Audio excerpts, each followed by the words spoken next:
Welcome everybody to the Kim Barrett Show. I am your host, Kim Barrett. And in today's episode, we spoke with the one and only Mr. Grant Cardone.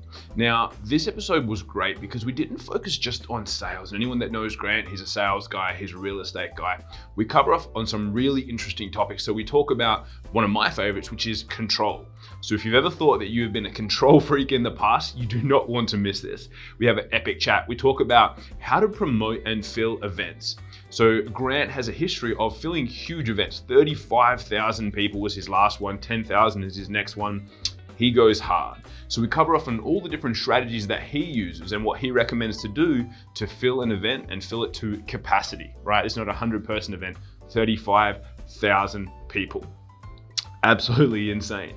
And we also cover off on how do you change your mindset as to what's possible. He has over $1.2 billion in funds under management, right? That's just ridiculous. So we talk about how do you kind of shift your thoughts and your thought processes around what's possible for you. So that's all of what we cover in this episode. It's absolutely amazing. You're gonna love it. We may even include a little cheeky excerpt snippet for you guys later on down the track. And guys, as always, if you need any help with anything, make sure you head over to www.freeusb.com.au. If you need help with your marketing, if you need help filling events, if you need help growing your business, we'll cover you over there. See you in the episode.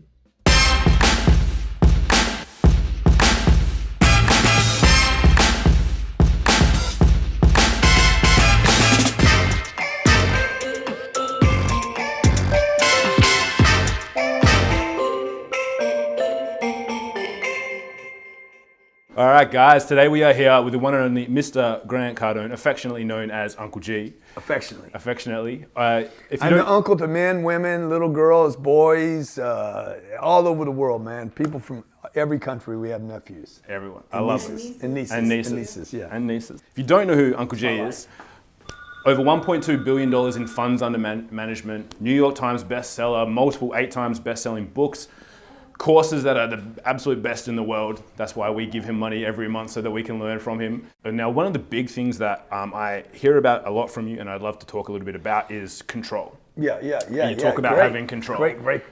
And I mean, nobody asks about control. Yeah. It's like a taboo subject, like money. But I love it because there's a story that you told about going to a restaurant and you're like, "What should I have for dinner?" And the guy's like, "Well, I don't know. What do you feel like?" You're like, "No, you take control, man." And then he's like, "No," and you're like, oh, "Give me a New York strip and I'm out."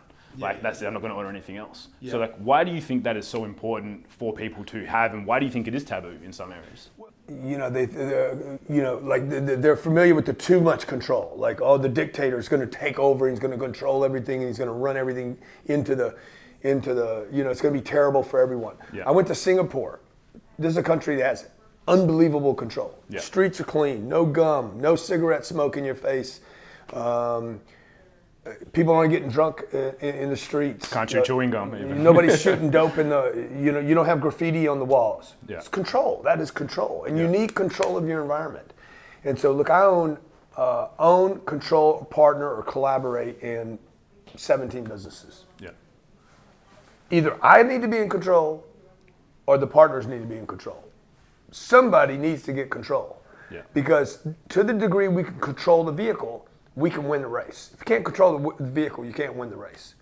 And the more you can know about this shoot, those cameras, how they work, how much battery they can handle, how much mic they can take, how much audio they can pull. You could sit here and be on this side and do the interview, but you also need to know if he's down, hey, what can those cameras do? What can they receive? How much light do they need? It's about control. It's about responsibility. Control and responsibility are very, very similar. Yeah. And people that don't want control actually don't want responsibility. People that don't want to be controlled, because I don't mind being controlled. Yeah. Okay. You need to be able to be controlled as well as control environments. I need to be on both sides of this. So if I go to an event and I'm an audience, I need somebody on stage to control this event so I can get the most out of it, right? Yeah. When I go to the waiter and I'm like, hey, what should I eat here? I was in a Chinese place yesterday. We left the conference, walked down the street. I've never been here. I've never been to that restaurant before. Walked in. Hey guys, what's good here? I don't know what you like. It depends. I know it depends, man. Yeah. I'm on the phone with the lady today. I said, I want to buy 52 weeks, 30-minute TV channel. How much is it? It depends. Okay. Yeah, but that ain't an answer. Depends means like, I got to go check. I don't know what I'm doing. I'm not sure. I have no confidence. Well, Grant, I don't know. Okay, well, good. Get control, get responsibility, and know. You got to know that I'm going to ask that question. So whether you're a dentist, a chiropractor, I go to the dentist. Hey, what should I do with my teeth?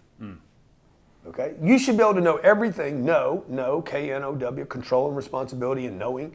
No, I'm going to ask how much. I'm going to ask if it hurts. I'm going to ask how long it takes. I'm going to ask what the outcome's going to be. I'm going to ask what the worst thing that could happen to me. You got to know all those things are going to happen. So that's what I mean by control. Yeah, and I find that in my world, if I see that happen and someone comes to me and they don't have the right answer or they don't know, then you lose confidence in them, right? Totally. So as a business, Totally. we have an accountant and he said, sent us all this information back. I was like, what am I supposed to do with that? Yeah. Like, you got to tell me I'm paying for your help and your services. Yeah. You got to be able to direct me. And then I think that's where some people, and obviously you're really big on sales as well, which is part of that. If someone comes to you with that and you lose that control back to them, well, how are you ever going to help them make a decision? Yeah. Which I think is really important, which is why I love Yeah, hearing that. and this isn't just about sales and business because it's also about parenting, right? I got two little girls, and they're 8 and 10. They love sugar. Yeah.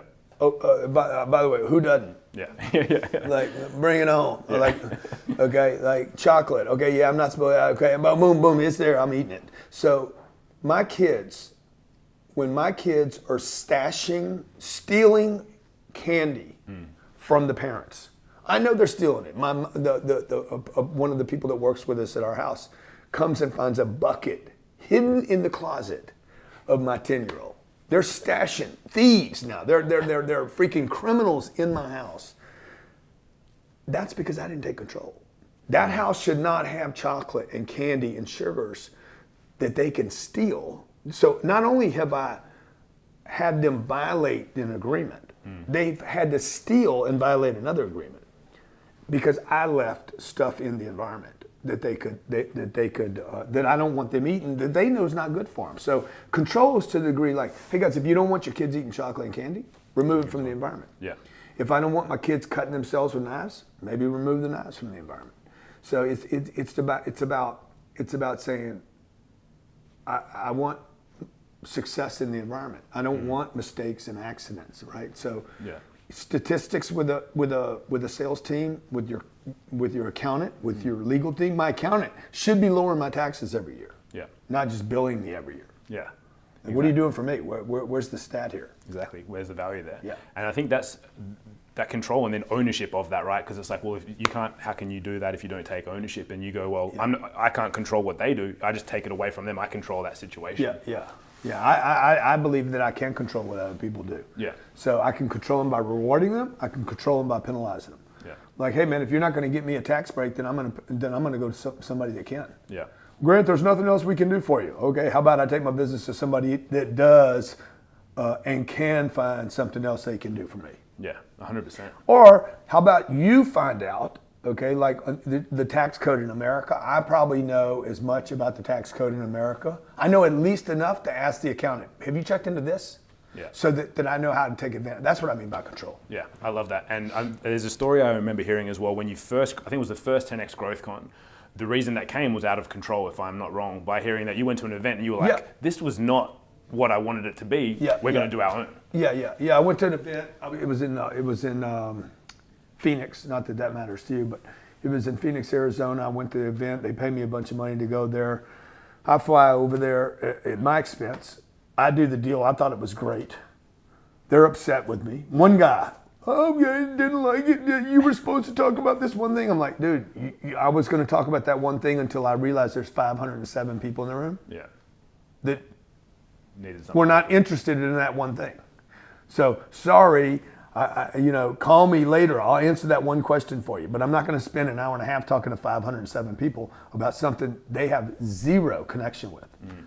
He's upset. I go home. I'm like, what's the solution to this?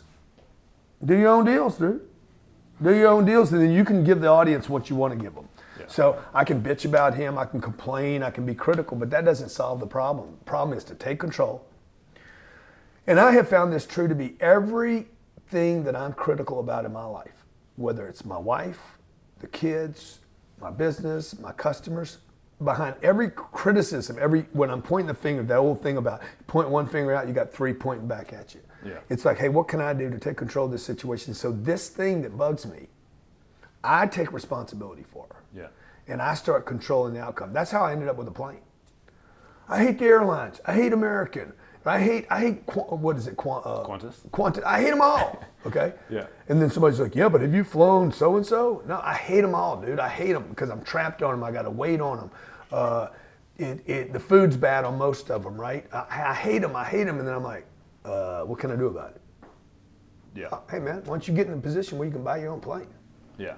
And that really is what encouraged, hey, how could I get in that position where I'm not at least complaining about that? I love that. Now I'm complaining about the cost of the fuel. Yeah. So what can I do? Buy an oil field? Who knows, right? You know, What goes next? Exactly. Yeah. And the people that are running this planet are heavy on control. Yeah. Hey, we want to control the environment. They want to do better. And that doesn't always mean they're bad people and dictators. Yeah.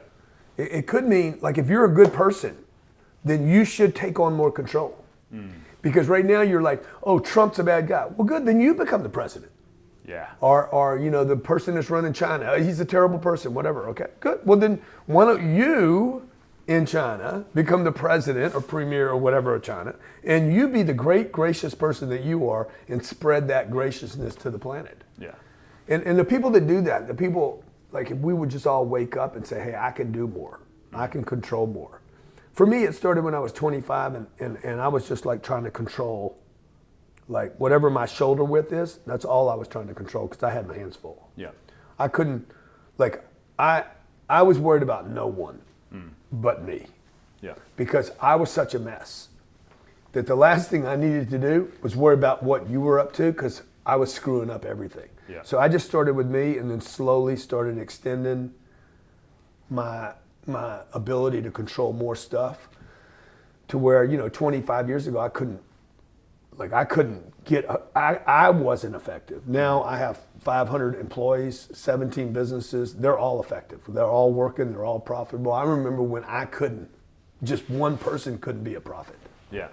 I love that. And there's another story I remember hearing. I think it was when you said there was many days when you were like on the verge of moving to the next level in your businesses, and you were like, it's either that most people are either looking for a reason to quit or a reason to to keep going.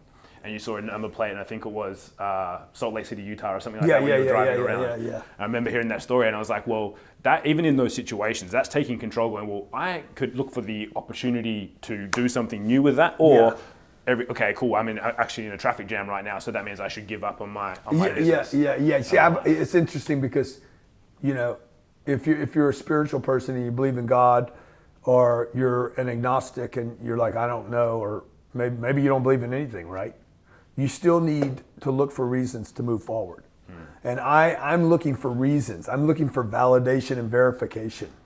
I'm looking for acknowledgement I'm doing the right thing all the time. Everywhere I go, I'm looking for support of what I'm doing. And it could be a bit delusional what I'm doing, this little trick I play. But like I'll buy a piece of real estate. I'll be negotiating a piece of real estate. Funny enough, and let's say it's in Savannah, Georgia, and the name of it's Ellis. Now, I'm gonna start looking for validation. I should be doing this deal. Yeah. I'm not looking for reasons not to do a deal. It has cost me a couple $1 billion because I didn't do deals. Right. Everybody's always out there talking about the money they lost, the mistake they made. You should look at all the deals you didn't do and quantify what the cost of not doing a deal is. Yeah. So I'm always looking for, like, how do I just get myself in the game? Yes. We went to Madame Butterfly in Sydney, okay? Fucking hated it. Hated it. Like I had to look up to see what they were saying because I think it's in Italian. I don't know what language that was, but I'm looking up. I mean, the costumes were awesome. It was 7:30 at night. I'm just like, I got to look over here to see it. My seats were freaking phenomenal, but I had to look up, and it was just I just wasn't tracking the deal, right? So we left, right? And I don't regret not going though. I'm glad I got to say that I went to Madame Butterfly in Sydney at the Opera House. I have that now forever. Yeah. The fact that I paid $400 and left after an hour, so what? See, it's how do I want to look at this thing, right? Hey, I went to Madden Butterfly. Nobody can take that away from me ever. Yeah. And that's the thing about this Ellis deal in Savannah. I'm just waiting to hear the name Ellis. Do you know anybody named Ellis? Yeah. Really, was he a good guy? Yeah, he was a good guy. Yeah, there you go. You see, I'm looking for that. Hey, do you know anybody named Savannah or ever been to Savannah? Yeah, no, good person? Savannah, Good person? Tell me about him. Yeah, lovely 18-year-old girl. She's a model, phenomenal doing. She's helping her mum grow her business. see, I'm looking for validation. Yeah. I'm looking for validation. I used to look for all the reasons not to do something, and now I'm looking for the reasons to do something. Yeah. And I just find that to be much more survival. Look, they're both a bit delusional. Yeah. The negative's delusional, being overly optimistic's delusional.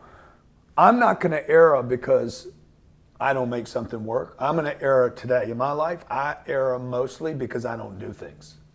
Not because I do things and don't make them work. I err more because I didn't go to something. Yeah. That makes sense. And back to the Madden Butterfly thing. Yeah. If you guys are in Sydney and you go see Madden Butterfly, you might love it. Maybe the issue with Madden Butterfly is that I just haven't been to enough operas. I don't have my opera muscles. Yeah. You know, it's like abs. Like, you know, you got to work to get, like everybody's got them. They just can't, like, they haven't paid any attention to them. So maybe I just don't have opera abs. Yeah. I love it. Opera abs. And going back to the GrowthCon, when you launched that as well, 10X GrowthCon and things like that, what, like, when you first started it, did you have in your mind that you're going to be growing it? Obviously, the first one was control and bringing back my event, and then 2 or 3 years later, you've got 35,000 people in an arena. Yeah. Was that even when the first point happened? Like, did that crazy, dude? You ask great questions, man. The fact that you know, I don't know how you do this without notes or anything. This guy's brilliant. But so, you know, for the audience that doesn't know me and maybe hadn't been following me, he brought up the fact that this one guy complained about this event I did in Phoenix, and we said we're going to do our own event. That first event did 2,200 people at an average price. Because I'm transparent and I'll tell people what's actually happening behind the scenes. Yeah. I think our average price was $1,200. So when I go to these events and they're selling VIP tickets for $89, I'm like, this is stupid. Like, it's like, I don't even know why they do it. Yeah. Okay? I mean, I know how they do it. I know the thinking behind it because they got to get a lot of people, and then the right people will come and then they'll buy the products. But we made, like, if the average price was $1,200 times 2,200, just, I mean, do the math on that deal. That was a good event. Yeah. The next event we did, that's out of that criticism of that guy criticizing me. I'm criticizing him. We're both unhappy. I'm like, I'll take the event over. Yeah. We do our own event. We took 77 days, 2,200 people, $1,200 a person, and then sold a bunch of products. We made a lot of money at that event. I'm like, hey, let's amp it up. Let's go to, not 10X. Let's go to 10,000 people. Sold out that event. 10,000 people, dude. Mandalay Bay, man. It was like, average price was like $900 a ticket. 10,000 times, man. It was like, oh my God. Next event, 35,000 people. Largest entrepreneur event ever held in the United States. 3 days long. Hosted where people bought individual tickets. Not as profitable as the other, the one before it, but the brand lift it gave us was enormous. Yeah. So even though people right here in Sydney, when I was in Sydney doing the presentation, they had not, most of the people had not been there, but everybody had heard about it. Yeah. I mean, everybody's heard about that. Millions and millions of people, more than went, have heard. So that's what I mean about, like, take control, be responsible, and then start to build out. That business didn't even exist. We did not have an event business 3 years ago. Yeah. That's crazy. And then, so for people, like, when they hear that and see that, and there's some of us, myself included, I'm putting on an event in February after 10X GrowthCon. I'm only putting 150 people. I'm you're worried about it. You're worried about whether you're going to fill it. Yeah, it's still that amount of time away, and I'm stressed. I'm going, like, how do I promote it? What do I do? Totally. And, like, what are the things that people should be doing when you've got something like that coming up? Like, what are you going to be doing to make sure that you can fill something like that? Obviously, yours is a bigger magnitude, but what did you do at the start to make those ones fill? The first thing you do, I mean, I got a guy here texting me. I'm like, tell me that you have an email campaign going out to Brisbane for the next 14 days about our Sydney event. Yeah. Tell me you have that. I'm reaching out to Jared right now to see what your 5 best performing email campaigns are. I'm like, that's not how this works. There is no 5 best performing. Everybody's looking for a shortcut. Yeah. The best performing is going to be this. Email this morning, email this afternoon, email tomorrow, email tomorrow. Text them, call them, email them, okay? Go to their house, grab them out of the house and bring them down there. Like, what do you have to do to make sure 150 people, you just got to keep asking yourself, how many people live in Australia? 20 mil. Yeah. If you can't get 150 people out of 20 million to go down there, it's because you're not committed. Yeah. Commitment. Worry about the commitment. Do not worry about how to write it up. This guy's got a commitment problem. If you're looking for somebody else to write your email campaigns, it's a commitment issue. What's the shortcut, dude? What's the thing I should say? What's the thing? No, the thing is the commitment. No matter what. Okay, you got to email them once an hour? Well, they're going to drop off my list if I do it every hour. All right. But your goal was to get 150 people there. Yeah. Your goal in this case is not to build a list. I would be willing to destroy my list to get the 150 to hit my target. Yeah. Because if you go through your list too fast, then you're going to find out, oh, my list is too small. I need a bigger list, right? So I would worry only about the commitment. Am I committed to getting 150? Okay, if today was my last day, this was my last thing I could do, what would I do today? I'd email them today, I'd text them today, I'd call them today, I'd offer them some special deal today. To the degree that you want to get rid of the anxiety, what does it take? Maybe you got to pay them. Yeah. Hey man, how about I give you money? So how big is your commitment to getting them at that event? Yeah. I love that. That's great. Yeah. And You paid everybody $1 million, I guarantee you 150 people will show up. Definitely. Right? You have to stand in line. Yeah. 100%. And So you see what I'm saying? Like, how committed are you to get them there? yeah, what are you willing to do? Yeah. And one of the things I loved was when I heard on the podcast you were selling into it, and everyone that was calling up, they're like, oh, hey, Uncle G, and you're like, am I really your uncle if you aren't buying a ticket to my GrowthCon? Like, do we actually have this relationship? Yeah. Because when people I was speaking to, and they're like, oh, Kim, like, we love you, we want to work with you and all that sort of stuff. I'm like, why haven't you got a ticket to this? If you sign up for my deal, good, buy 10 tickets right now. Yeah, exactly. Man, I love you, man, I support you, man, good, buy 10 tickets. Yeah. Whoa. Well, what, dude? Yeah. You want me to do well or not? Support me, man. We all know family members, brothers, sisters, uncles, aunts, fathers, sisters. Like, they're not buying your products. Yeah. Not because of them, because you don't insist on it. I need your support. I want your support. Let's support one another. Yeah. And if you're not willing to support each other, then let's just call it like, okay, you're my daddy, but not really. Yeah. All you did was the Yeah. got the ooh. Got the job done. And now there's no support Yeah. But don't tell me you love me, you care about me, you want great things for me, but bro, you're not in my accounts receivables. Like, you're not showing up where it matters the most. I need to win in life. Yeah. And I'm at work every day. Everybody that's watching this, you're working every day. Wouldn't you like a little support? Yeah. Okay? If you're working at a place and you're not giving the place that you work at support, what does that mean? I'm the accounting person at a company, or I'm the legal person. Why don't I bring some business? I'm the lawyer there. Okay, good. And I'm the lawyer for a company. I have a lawyer. I have an in-house lawyer to hopefully protect us. Yeah. It'd be nice if my in-house lawyer said, hey, Grant, here's a guy that I used to work for, and I know you can help him. Yeah. Here's the deal. Yeah. Here's the lunch, the meeting, blah, blah, blah. I know they need this. They want to buy a bunch of books from you. Whatever. I mean, it doesn't matter. Bring me something. We need to support each other. Yeah. And so the best way to support people, like, how can I support you? Buy my products. Yeah. Period. Walk in and say, I got your books, man. Like, that makes me feel good. Like, I took a lot of time to write that book. Yeah. And so the fact that you brought them, you read them, you bought them, I'm like, yeah, I want to do something back for you. Yeah. So whatever you paid for these books, I guarantee this podcast should be worth more to you than the books you bought for me. Definitely. And that's, to be honest, that's what, when we're coming in, and it was funny because we talk about, like, my accountant and also my general manager, sometimes we'll be like, Kim, you buy a lot of programs. And we're coming into this, and I was like, and we're at this Sydney event, and I was like, of course I'm buying Uncle G's program. I can't go in there and say to him that he is my uncle and that that he is, I support him if I'm not buying a ticket there, if I'm not going to GrowthCon, and that's what I expect of people back to me. I was at a charity event with a guy. This guy's just a brilliant dude, like unbelievable, like tapped into some genius. Like some band of genius. Every time I'm around the guy, I feel like my vocabulary expands. If you've ever been around somebody, you just feel better around them, and all of a sudden you feel more intelligent and like something spiritual around this cat. And I remember this guy saying at a charity event, he's like, hey, he gave $10 million that night to this charity.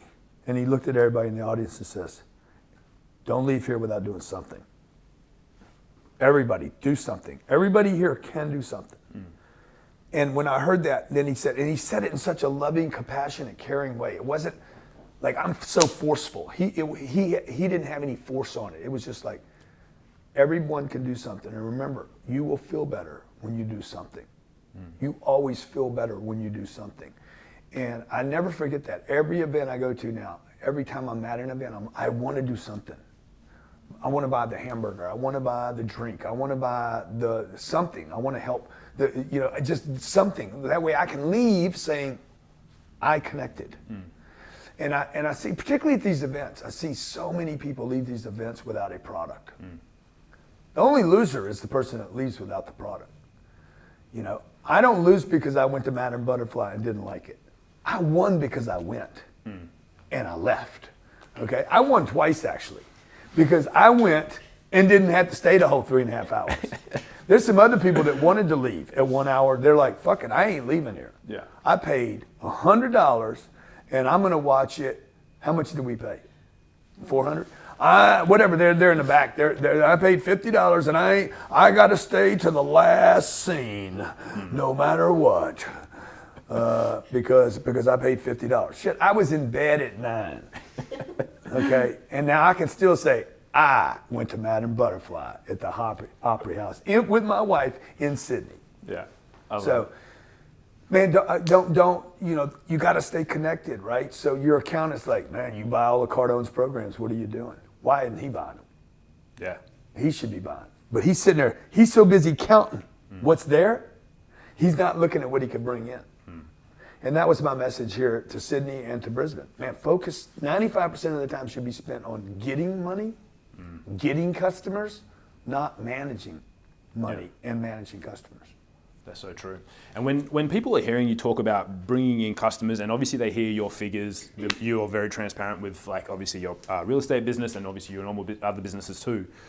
How do well, I know how they stretch their reality of what's possible is by watching you. How do you stretch your reality of what's possible for the next level? Because for us, and the reason why I wanted to do this podcast and interview with yourself and Elena and come to of all your things is because I know I'm going to be stretched of what I can achieve. Yeah. How do you, now that you're pushing things forward, how do you do that for what your next levels are? I just look, I mean, there's a lot of people that think what I'm doing is like nothing. They'd be like, that's so stupid. Yeah. You got $1 billion worth of real estate? They won't even pay attention to me. They're like, look, boy, son, when you grow up, when you get to 10, call me. Yeah. It's like, what? It doesn't solve any of their problems. They're trying to make a $10 billion acquisition this year. They're like, bro, you got to grow up. You're not big enough to play on the team, son. Yeah. You don't solve our problems. You give me a problem, okay? Can you imagine that? There's companies that will not pay attention to me because I'm a $1 billion problem. And they got a $10 billion hole, and I'm $1 billion. They're like, okay, now what we got to do? We got to go find 8. Okay, that's stupid. Now I got to do 2 deals. Oh no, I got a bunch of you little punks, 7 of you at $1 billion, at $1.5 billion. Okay, so now I got to put 7 deals together. He's thinking, why don't I just do 1 deal with 1 guy for $10 billion? Yeah. And that 1 guy that put him up, you see what I'm saying? So that's what I look at. I look at these guys that have, 140,000 apartments. Yeah. And so the audience thinks I'm bragging about my 6. No, I'm not. I'm saying I got 6. Be inspired by it, but I'm not going to stop there. Yeah. We're flying in that Gulfstream 550 that we brag about. We act like we're all elitists and everything. Man, I'm pulling up next to jets where I'm like, I could park underneath my jet underneath their jet. Yeah. Why do I need all that? I mean, I don't. It's not that I need all that, but what if I had a company that had 6 jets? Yeah. Like, how big can I think? How big can you think? Yeah. So rather than worry about, will 150 people show up? What am I going to do with the 150 people that we can't sit down? This event that we did, the event I did in Sydney, how many people do you think were there? 4,000? More than that. They said 5. I look like 4 to me. But Okay, yeah. I don't know. Because I don't do events that small. Yeah. I don't know what it looks like. I don't know what 30,000 looks like. I remember. But we probably had 4,000 people taking a piss at any given time at my event. Yeah. We had 4,000 people show up late. So you got to shift. Where do I want my problem to be? Mm-hmm. Okay? How can I get 4,000? No, I want to have a bigger problem. This is what the 10X rule is about. Change the quality and quantity size of your problems. Yeah. Change. My problem used to be, I remember buying 1 gallon of gas. 1 gallon. All I could afford was $1.78. That's what the gas was. I remember the number. I said, that's all I got. $1.78. I went to $1.78, shut it off, brought the $1.78 inside. Okay, that was a problem. Okay, today, hey, I want a different problem, right? So, now we got to fill up 50,000 pounds of fuel in a plane. Yeah. What problem would you rather have? The $1.78 or the 50,000 pounds? Yeah. I love that. I love that. Yeah. Great. Get bigger problems. And last question for you is... And big giant problems that could actually lift everything. Yeah. Yeah, 100%. Because they're both problems, right? Yeah. Like $1.78 is the same, like almost identical problem to the 50,000 pounds. Yeah. It's all about fuel. It's about the cost of the fuel. One gets you someplace, We pulled into Sydney. We were parked next to the Department of State. Yeah. Like, it's good company to be in. Yeah. No, I love that. Yeah. And finally, one thing that I see you do phenomenally well, and I'd love a little bit of inspiration on, is you've got guys like Jared Glant, you've got guys like Ryan Secco who are part of your team, and yeah, I mean Dave. What's Dave last? Dave Robards. I got Steve Spray. I got Mike Bonnet. I got Sherry Hamilton. Frank Kern, Brandon Dawson. I got all these guys like, yeah. When you get successful, then you're like, okay, how do I get other people around me doing well? Mm. And with those people, so we've got a guy who's leading our sales team at the moment, Ken Blowfield, doing a phenomenal job. And Ken, good job. And then I see you bring like guys like Jared in. Why do you think they stay? Because obviously they get enough inspiration and people come and go in organizations, but why do those kind of like pillar people? Why do you think that they stay? Like, what is it because I make it easier for them to make money with me than they can make money on their own. Yeah. They've all done the calculation. I know they're doing the calculation. Yeah. I did it for other people. I worked for a guy when I was 30 years old. I left him. Yeah. He should have made me part of his company. I wouldn't have left him. Yeah. There was no place for me to go. He didn't have other opportunities. Dude, in my company, I always got another opportunity for you. Like, there's another place to grow. So that again goes back to why people lose great people. You lose great people because you're thinking too small, right? If you build your boat only so big and you're really captain quality, but I'm the captain and I don't want to give up the wheel, or what's it called? The stern or the stern, whatever it is, right? Then you're going to leave and go get your own boat. So I either have to give up the wheel and go get another boat. Yeah. So I can also, because I'd like to be the captain too. Yeah. So we need 2 boats. Maybe I need a fleet. So I got a fleet. And I didn't have a fleet 10 years ago. Now we're adding fleet. So we can add power. So I get a little less.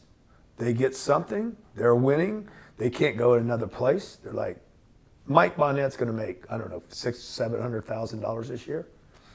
There's guys at Goldman Sachs don't make $700,000. Yeah.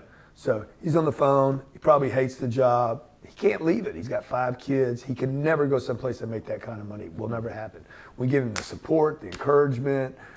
Is it perfect? Probably not. But on a scale for leaving me won't be perfect either. Yeah. So Jared takes all his money, surplus money. We created Cardone Capital.